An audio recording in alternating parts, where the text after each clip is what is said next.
Welcome in, welcome in. And here we are for Scarlet Hollow Hardcore Mode, Part 10. You, Kanika, and Avery follow Oscar back to the living room. So I have more than enough to get started on my research now. Wait, I forgot his voice. So I have more than enough to get started on my research now. But is there anything else I should know about?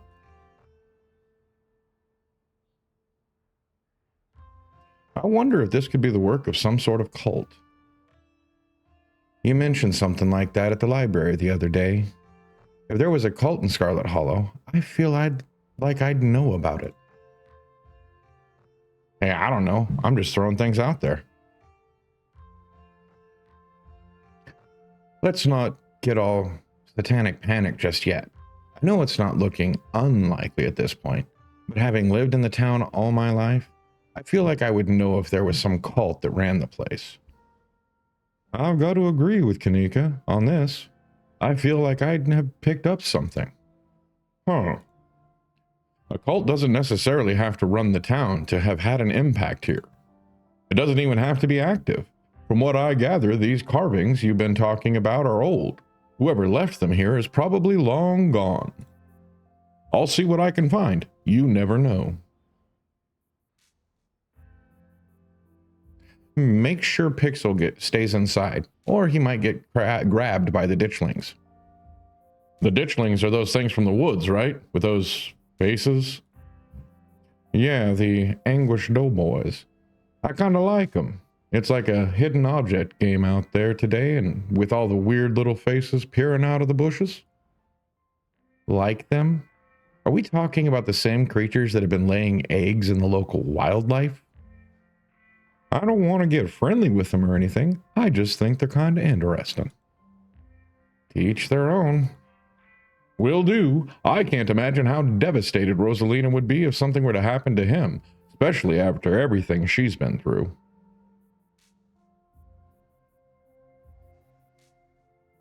I think there's something at the clinic. There was this door yesterday and I could feel something pulling me towards it. Right, I had almost forgotten everything that happened yesterday. You said there was something there that reminded you of the mines, right? I see. I'll dig up what I can on the clinic. There's a lot of history there. I wouldn't be surprised if there's something haunting that place as well. You have a friend that lives there, right?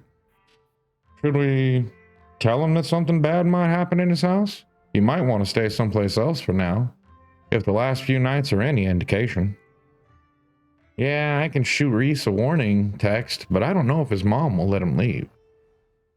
She's got an iron grip on that poor dude, and she's probably even more of a skeptic than I was.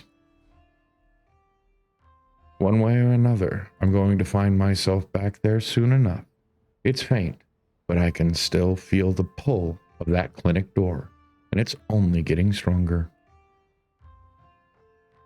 Hey, you're not planning on breaking in, are you? Because if so, nope, you are not going to do that. Let's not have a repeat of last night.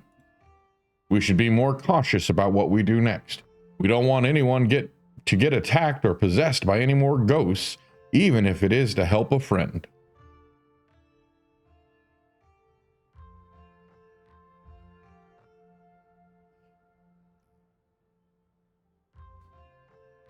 I don't know if we have time to play it safe. Just give me a day or two to do some research before you do anything rash, okay? Whatever we're doing next, I feel like we're missing a vital team member. We need to find Stella, and fast. I agree. We need her brazen energy if we're going to do any serious sleuthing. See you around, Oscar. Let us know what you find. I will. So that's Oscar. Any other ideas?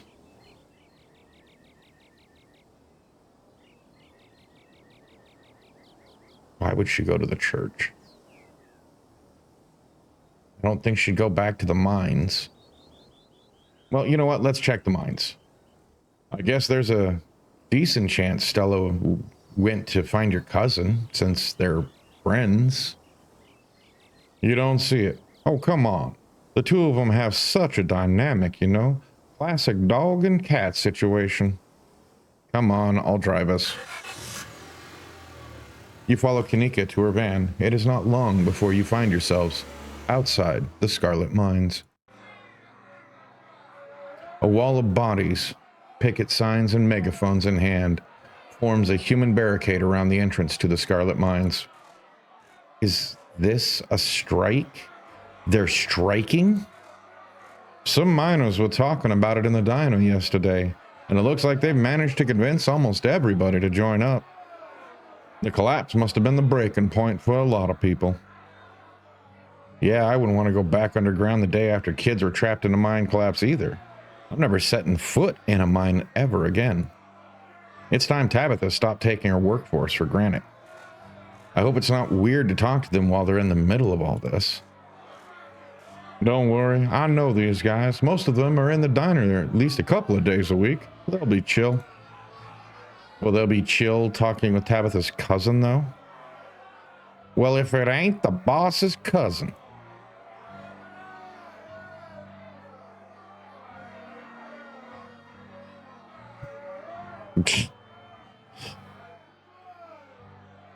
Shouldn't you guys be digging those kids out of the mine? Smith narrows his eyes at you.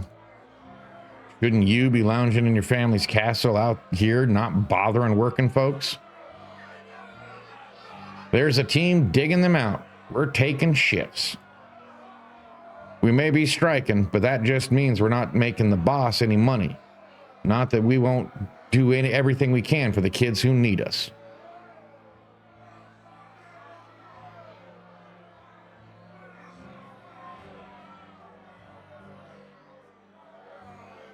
I don't see that going.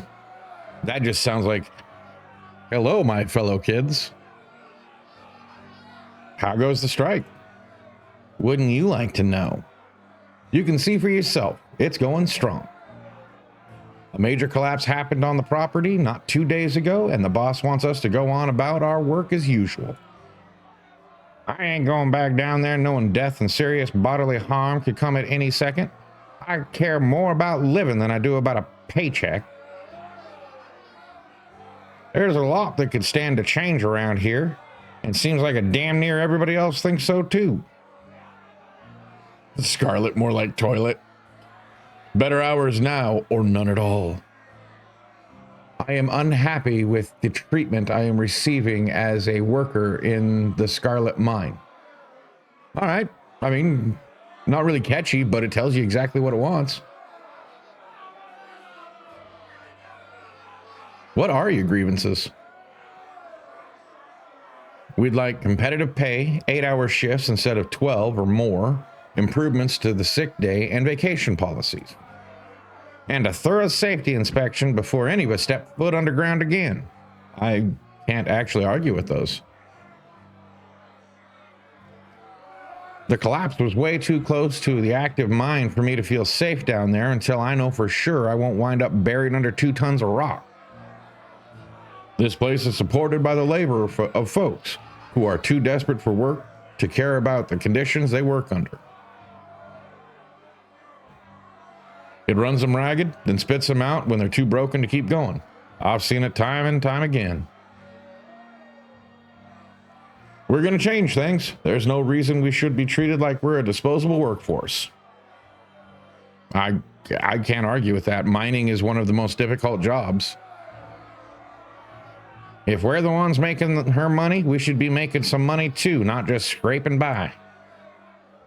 That's a lot of grievances. Working here seems rough. Yeah. Do you think Tabitha can even make those changes without the mines going under? I'm sure she can figure it out. I'm actually not sure if she's even making that much money, guys. Have you seen her house? Have you seen the conditions she lives in, works in? I don't think she's got it much better than you guys, other than she's above ground. I'm not saying she's not a bad boss. People clearly aren't happy with her, The coal's getting used less and less, and I've seen that old Scarlet house. It's practically condemned. If she has the money to spare, where is it going? I really didn't peg you for someone who'd go to bat for Tabitha. I'm not. I'm just trying to get the full picture here. And if the mine fails, I don't see how Aunt Winnie's diner doesn't fail with it. Okay, but that's the whole problem. A single family shouldn't be able to hold an entire town hostage. The workers need a say in the business. Fair enough.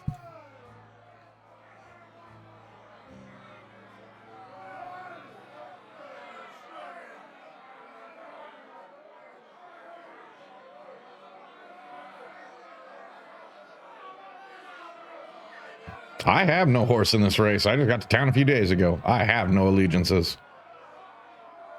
Look, kid, so long as you don't get in our way, I don't care which side of this you're on. Just for the record, I'm on your side. And we'll provide all the bottomless coffee you need at the diner.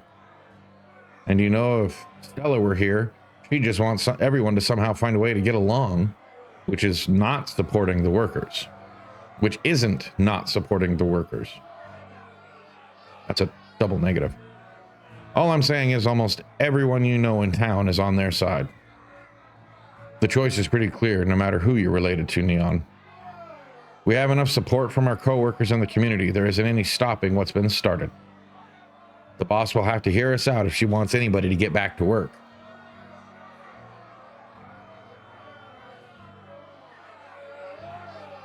Have any of you seen Stella? She's missing. The YouTuber? She's the one that's on banned from property posters, right? I ain't seen her. And we've been out here all day, so we'd know if she'd come by. We'll make sure to keep an eye out. Can't say we'll be much help, though. We'll just be standing around here for the foreseeable future.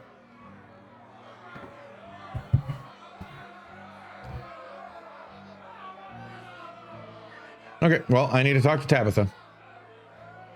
So you're saying you want to cross a picket line?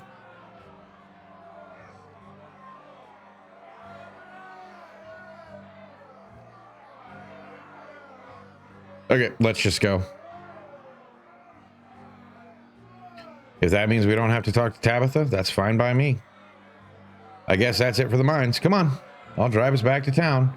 We can figure out our next move from there. Where to next? Before you can suggest your next move, you start to feel woozy. Spots form at the edge of your vision. Your legs suddenly feel unstable. Your body's sending you clear signals of exhaustion. And then it passes. Still, it probably won't be long before your body needs a chance to rest. You should plan your next move wisely. Well, I'm guessing that we just need to go with that. I'm supposed to go get tea with your mom today. Maybe she'll have some ideas. Sure, we can humor her. She's probably going to give you some rocks or bundles of herbs or protection or something, which might actually work. Who knows? Guess there's only one way to find out. Let's do it. The bells of the general store chime welcomingly as the three of you enter. Kanika, there you are. You were supposed to stay in bed today, remember? And hello, you two. Hope you're both recovered from last night's fiasco. Sorry, Mom. It's just that Stella's missing and Stella can take care of herself. Unlike you, you need bed rest and lots of fluids. You don't need to go running around spreading that cold of yours. Go on. Get on up to bed. I'll be up in a minute with more tea. I thought you had some kind of important thing to talk to Neon about. I'm really feeling okay. I want to hear what you wanted to say to him. I'll just be doing a tea reading. Haven't those always bored you to tears? Okay, you're right. I'm not feeling well. I should really lie down. Bye, Neon. Kanika turns her head towards the stairs without saying another word. Something isn't right here, but it's hard to put into words or pin down into thoughts. And I'm so sorry to be a bad host, Avery, but I was hoping Neon and I could do our reading in private. I'm sure Winnie needs your help at the diner. Oh, you're right. I totally left her on her own today. Fine by me. I wouldn't want to mess with your tea vibes. I'm sure those leaves are very particular. Oh, but before I go, I did want to ask, are you a witch? As flattered as I am that you think I'm that magical, I'm just an old lady who likes tea and has a few unusual hobbies, which is exactly what a witch would say. Look, I'm just saying, doing stuff like reading tea leaves is pretty witchy as far as I'm concerned, but I won't push it. Though, just so you know, if you are a witch, you can totally tell us. We'd be cool about it. I'll leave you all to your not supernatural private tea leaf reading. We'll catch up tomorrow, Neon. They make their way out of the general store, disappearing down the street in the direction of the diner. Shall we? Sybil motions towards the tea room. Well, obviously follow her. Please have a seat. I'll bring you a fresh cup. Let's hope it's free. You take a seat at the small table at the edge of the room. It's dark here, only a sliver of sunlight, able to filter through the heavy curtains, supplemented by the bright grow lights over the plants in the corner. Plant in the corner. What do we got looking at? Tarot cards, some mortar and pestles, various herby tea leafy things, apothecary's chest. I think that's what those are called, the thing with the multiple drawers. Nautilus. Crystal ball. And an actual scrying crystal, not to be confused with a crystal ball. This is more of like a whole geode or something, like a big crystal. Yeah, anyway. Sybil joins you at the table and places a cup in front of you. It smells light and citrusy, with an undercurrent of decaying earth. It's the same tea you sampled with Avery at the diner on Tuesday. I'll be able to do a reading once you're done. Until then, how about we just chat? Sip the tea. You take the tea, sipping it delicately. The citrus smell is fleeting, quickly replaced with the earthiness at its core, like you've taken a mouthful of dirt. But the aftertaste combines the two flavors into something soothing and medicinal, and you find yourself feeling more comfortable, your muscles relaxing for the first time in days. It's soothing beyond what you would expect out of an ordinary tea. There must be something magical at work in this blend. Or medicinal. So how'd you wind up in Scarlet Hollow? Oh, my family's been in these hills for a long time. That's how I know so much of the local flora. Everything I've learned was handed down from generations of hill folk. There hasn't always been a reliable doctor up here, especially not one most folks could afford. They have to figure out their own medicine. The other day you promised to tell me, what was it? Unsavory tales of my mom's youth? I most certainly did, though I might have been exaggerating a bit for dramatic effect. I'm prone to do that. In town this size, you get to know everybody, no matter what the age difference might be. Vivian was a little younger than me, which meant I always had a certain older sister instinct about her. Her family wasn't good to her. Pearl Ann was a lot like your great-grandmother, Edwardine, which is to say, she was not a very kind woman. Similar to Tabitha, but with more social grace and considerably more hatred for her fellow man.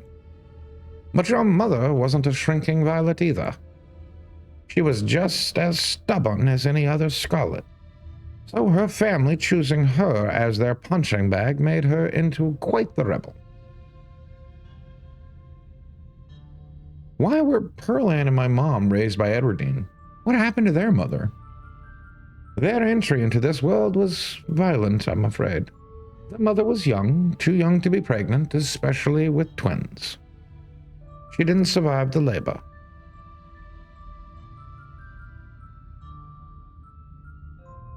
I feel like I know a lot about the women in my family, but what about the men? Did they even exist? I suppose they just haven't been very noteworthy since Edwardine took over the mines. Her husband died a long time ago, and to be quite honest, I can't even recall his name. Might have been Stuart or something just as forgettable. What do you want to bet the lead dev's main name is Stuart? I'm just saying. From what Vivian said, her father was some teenage fling that ended once your grandmother found out she was pregnant. I'm fairly certain it was similar for Vivian, though she was much older, and I believe she was the one who ended it. What with skipping town and all.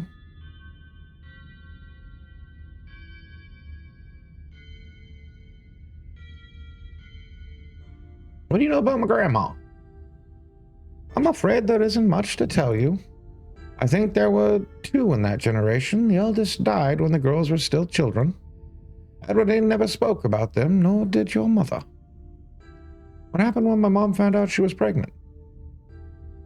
She came to me for advice. She was distraught. It was like she'd been handed a death sentence. Maybe it was fear from what had happened to her own mother. Maybe it was something else. But she seemed convinced she was in danger.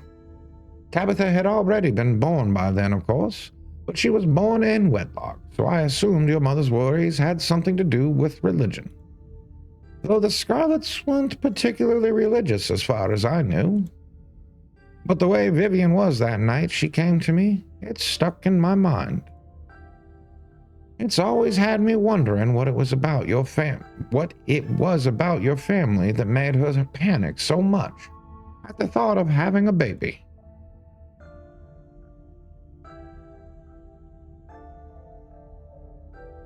What's with all the mystery and ritual? If you have something to tell me, just come out and say it. I'll need your tea leaves first. I have pieces of the puzzle, but the tea leaves should help to give me the full picture. All right, I'll finish the tea then. You close your eyes and take another sip, and then another. It's delightful. The tea is gone before you know it. The small cup empties save for what's left of rehydrated leaves coating the bottom. Unless you're mistaken, the tea has also helped with your condition. At least a little bit.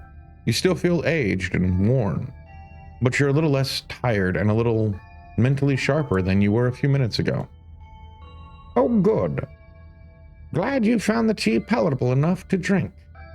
It should do you some good. It's one of my more medicinal blends. Now on to business. Sybil takes the cup from you, staring thoughtfully down at the sludge. Oh dear, this doesn't bode well. You've got just about every warning that can fit in the bottom of a cup. Cross, kettle, hourglass. All of these mean death, misery, difficulty, and the hourglass ties it all together with a definite urgency.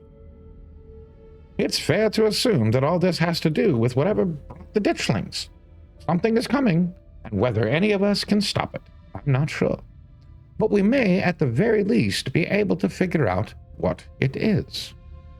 And there's a central figure here. A cat? An enemy lurking in plain sight? I'd like to see. I'm sure it wouldn't make much sense to most people. It'll probably just look like a confusing mess of old leaves, but you're free to look. You take the cup, staring down in it. It's just leaves. There's no pattern. Nothing swimming together in the dregs of your tea to give you any warnings or premonitions.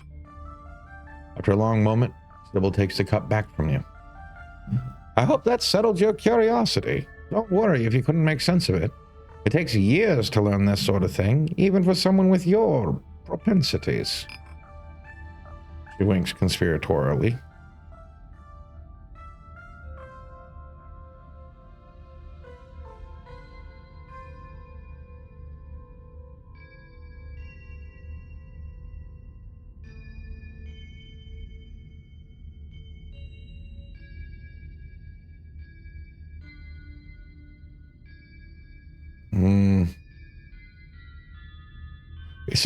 It's a metaphorical cat, you idiot.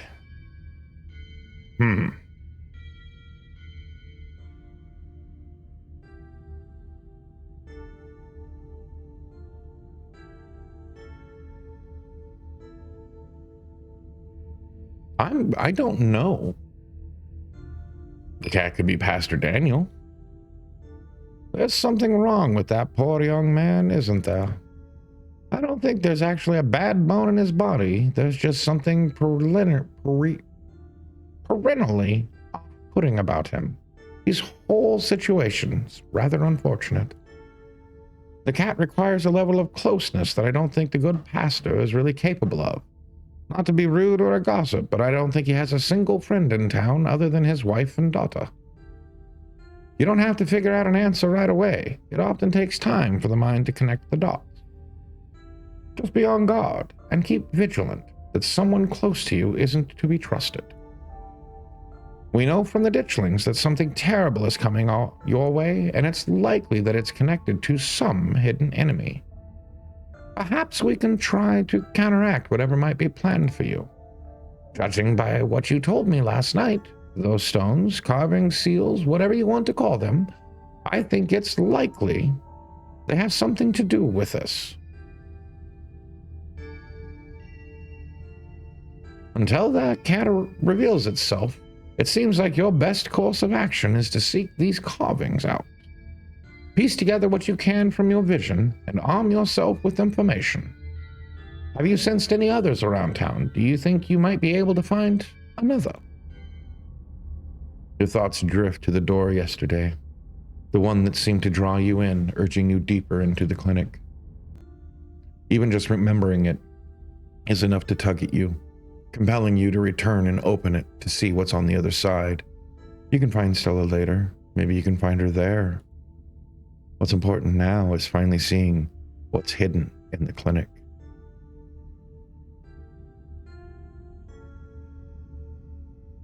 I think I found another at the clinic. That's good. If you can find your way inside and uncover another stone, that could give you a leg up on your adversary. You'll just have to be careful to avoid the doctor. Something tells me she won't take too kindly to you sniffing around her clinic. I think that's all the help I can offer. I hope this conversation has been illuminating, even if it just brought up more questions than giving any clear answers.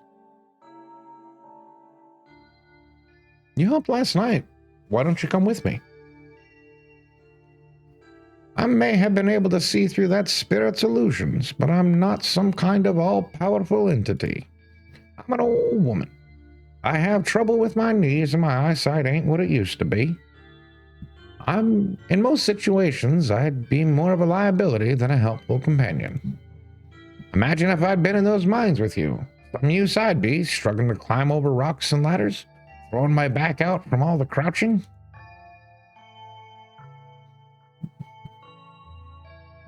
Thanks, I'll let you know if I find anything.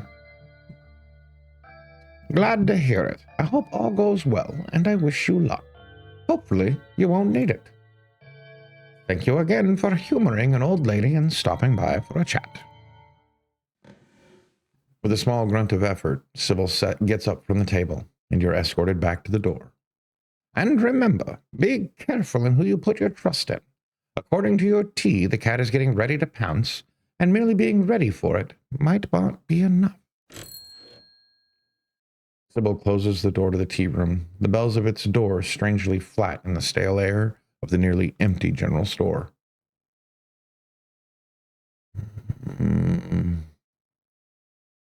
Go to clinic. Time you got to the bottom of what was behind that door. What about Stella? It isn't long before you find yourself outside of Dr. Kelly's clinic, its secrets enticing you to find a way in. And sorry, I was thinking about where to find Stella and clicked too quickly. Hey, we got a raccoon, a ditchling, maybe.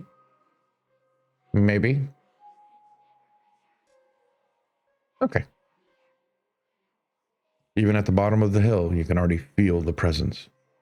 It's like a magnet has been fixed to your ribcage, gently tugging you forward, guiding you toward whatever emits the compulsive frequency.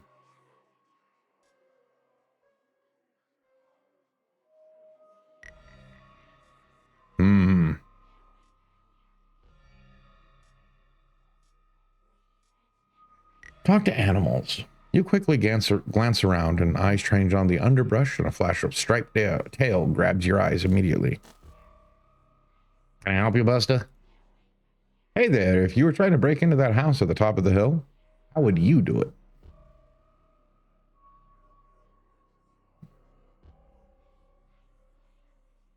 What, just because I got a little hands and go through people's trash, I'm supposed to know how to break into places? There's a hill that takes you right up to the big flat roof thing. Sometimes the humans leave windows open up there, and I go inside. Don't tell them, okay? I like to sleep in their big piles of cloth. It's one of the few joys in life. He leaves you as you turn your back on the clinic. A dull throb sets in your knees. There's no way you're doing that. Either way, you have your way in. Just go into the clinic door. No one will see you. You found at times that if you haven't wished to be seen, there's been nothing stopping you from remaining hidden. Graveyards, abandoned buildings, old tunnels, even in all sorts of strange and unusual places without incident. And for some reason tonight, Dr. Kelly's clinic feels no different. You haphazardly make your way to the old wooden stairs of the clinic's wraparound porch, taking steps in strange patterns. To an outside observer, you might appear to be drunk, but there's an unconscious method to your conscious madness, though even you would be hard-pressed to describe it. But there's no creak or moan of ancient wood as you make your way to the door. Silence. You push the door open slowly and slip in. You can see the doc at the desk in some room down the hall. She hasn't noticed you. You shut the door silently, watching her closely. You're in the clinic, free to explore as you choose. Or rather, you're free to explore as you please. You can feel that odd sensation again, the nagging pull of whatever it was that wanted you to find it. You're here now, and it knows you're here. And you know exactly what it is. Another stone carving, eager to show you its secrets. You've been caught by its gravity, an overwhelming curiosity guiding you around a corner and towards a dark doorway under the stairs. It's been left ajar, as if inviting you to enter. Turn on the lights. You're in the morgue. Neon? He squints, seemingly unsure whether you're the same person he met yesterday. What are you doing in the morgue? You haven't seen Stella around. She's been missing since last night. I haven't. Did you think you'd find her in the morgue? His words seem distant to you. The tugging is strong down here. You can almost feel yourself slipping into a trance. Your eyes wander to the back wall of the morgue. You need to see what's back there. Follow the pole. You touch the wall. It feels disappointingly solid under your palms. Are you okay? You feel Reese's hand gently shake your shoulder. For a moment, the thing on the other side of the blank white wall loosens its pull on you.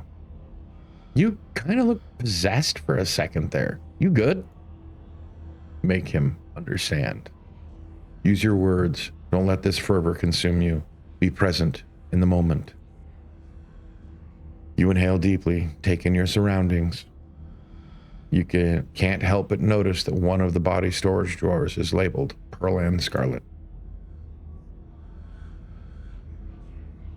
Examine your aunt's body. You step forward and pull out the drawer. This is your Aunt Pearl Ann, Cole Baroness of the Scarlet Mines, and local she-devil that it seemed no one, not even her own daughter, was able to mourn. This is not the first corpse you've seen, but it feels the same as any other. She's an empty body now, the warmth and energy of life dissipated, the same as your mother was, and the same as you'll be one day. Depressing? Cold air rises from her bluish skin, her vacant, filmy eyes staring up at nothing. You try to imagine what she may have looked like alive and breathing, slinging subtle insults at the townsfolk, but it's hard to picture any expression on a face so stiff and cold with death. Making sure she didn't walk off?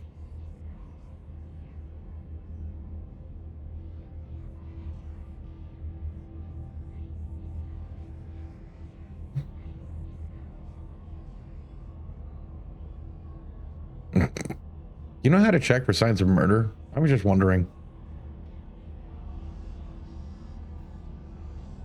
No, sorry. Not unless there's a meat cleaver sticking out of her head or something.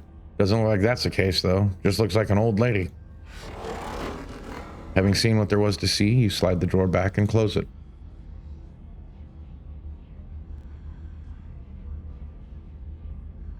The mines had stone carvings the other night, as did Oscar's house yesterday. They've been giving me visions, and I can sense one on the other side of this wall. I need to see it. Reese glances back at the wall. You're really serious, aren't you? This is probably a bad idea, but if you really need to get in there, I'm pretty sure there's an emergency axe somewhere upstairs. I just need to get it out of the... need to get the dock out of our hair. Should take 2 seconds.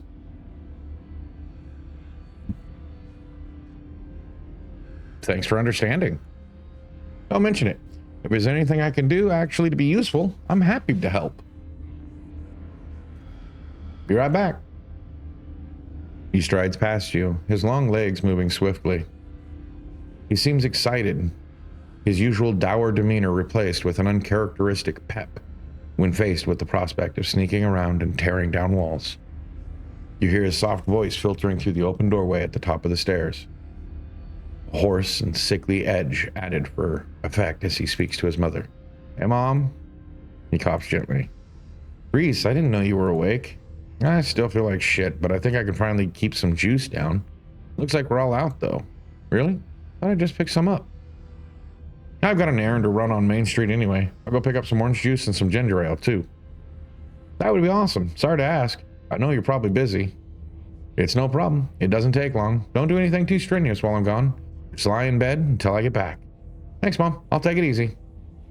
You hear her footsteps move down the hall, and then the front door opening and closing.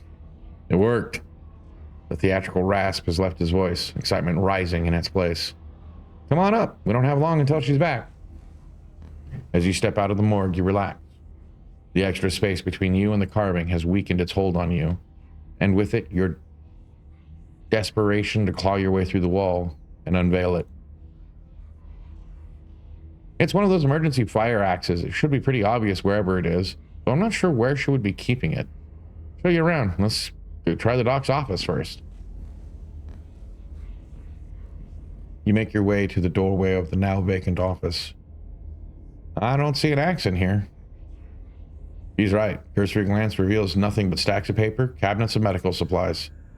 But something on the desk catches your eye. Some sort of records with your family's name on them. Read the files. Reese stops in the doorway, turning to watch you leaf through some documents. Find something interesting? They're your family's death certificates. Pearl Ann's. Cause of death, sleep apnea, discovered by her daughter, Tabitha Chrysanthemum Scarlet. No autopsy performed. Interesting. Tabitha's middle name is Chrysanthemum? Wonder who cursed her with that mouthful.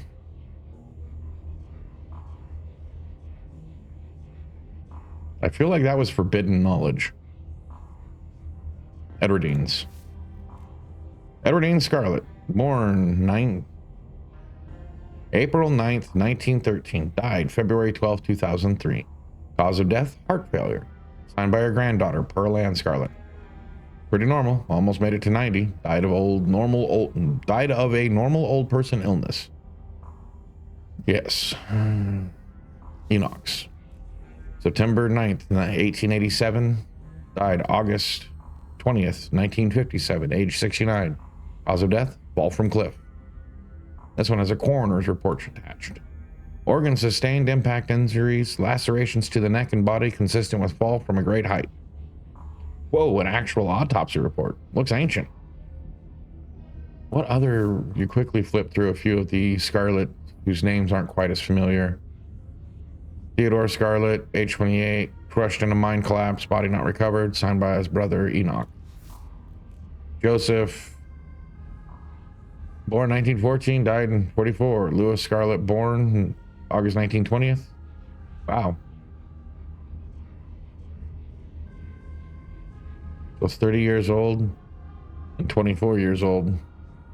Both killed in Normandy in the line of duty. Edwardine's brothers. Fetal death, infant boy, Andrew Charlotte Scarlet. Charles Scarlet, Charlotte, delivered April 3rd, 1945. Stillbirth, mother, Edwardine Scarlet. Cause of death, complications during birth. No doctor present, home burial. So he may not have died?